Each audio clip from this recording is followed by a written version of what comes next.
நமகா சென்னை அடையார் சரஸ்வதி பீடத்திலிருந்து அருள்வாக்கம்மா ரேணுகா தேவி. உங்களுடைய துணை அல்லது கணவன் அல்லது காதலன் உங்க கூட இல்லை அப்படின்னா அவங்கள வசியம் செய்வதற்கு உண்டான பூஜை முறைகள் பலவிதமான பதிவுகள்ல நான் சொல்லியிருக்கிறேன். அதுல ரொம்ப ரொம்ப அற்புதமானது எதுன்னு பாத்தீங்கன்னா போட்டோ வசிய முறை. இந்த போட்டோ வசிய முறை நீங்க பூஜை பண்ணிக்கணும்னு விரும்புறீங்க அப்படின்னா, அதாவது தூரமா இருக்கக்கூடிய உங்களை விட்டு பிரிஞ்சு தூரமா இருக்கக்கூடிய ஒரு நபரை நீங்க வசியம் பண்ணணும்னா அதுக்கு சிறந்தது போட்டோ வசிய முறை. இந்த போட்டோ வசிய முறையை பத்தி நீங்க தெரிஞ்சுக்கணும். பூஜை பண்ணணும்னா அதுக்கு எந்த நபருக்கு நீங்க பூஜை பண்ணணுமோ, யாருக்கு நீங்க பண்ணி வைக்கிறீங்களோ அந்த பூஜை, அவங்க 2 பேருடைய போட்டோ 2 செட்டு தேவைப்படும். அப்பா அம்மா பெயர் தேவைப்படும். பிறந்த தேதி குறிப்பு இருந்தால் தேவைப்படும்.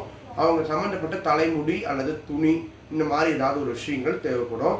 இதை வச்சு நம்ம பூஜை பண்ணோம் அப்படின்னா 3 மாசத்துல இருந்து 5 மாசம் வரைக்கும் இந்த எந்த விதமான பிரச்சனைகளா இருந்தாலும் நம்ம மாறி உங்களை அந்த நபர் சேர்ந்து விடுவார்.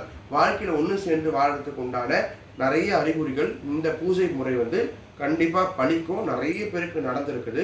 இந்த பூஜை முறையே சிறந்தது. எதுக்காக இதை வலியுறுத்தி இதை ஒரு பதிவாக கொடுக்குறேன் அப்படின்னா, எந்த பூஜை முறை செய்தா எங்களுக்கு நடக்கும்னு பல பேர் கேட்குறீங்க இல்லையா, அவங்களுக்காக தான் இன்றைய பதிவு.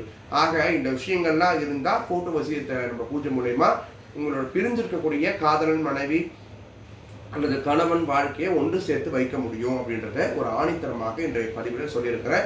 இது சம்பந்தமான கருத்துக்களை எங்களுக்கு நீங்க கமெண்ட்ஸ் மூலமா தெரிவிங்க. பின்வரக்கூடிய பதிவுகளில் அதுக்கான விளக்கத்தை கொடுக்குறேன்.